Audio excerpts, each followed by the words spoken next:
বুঝতে পারছি এই ধরনের অনেক হচ্ছে, আমার ছেলের নামে মিথ্যাচার হচ্ছে, কিন্তু আমার ছেলে ভুল করলে আমি ছাড়বো না। একটা কথা, আমাকে কারণ দেখাতে হবে যে তুমি ওর বাড়িতে কেন গিয়েছিলে, লোকটা কে।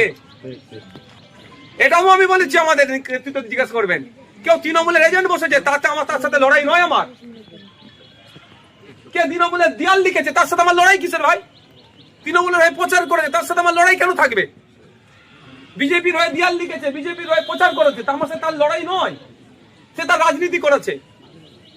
লড়াই হচ্ছে যে গরিব মানুষের কাছ থেকে 20,000 টাকার কাটমানি নিয়েছে তার সাথে আমার লড়াই।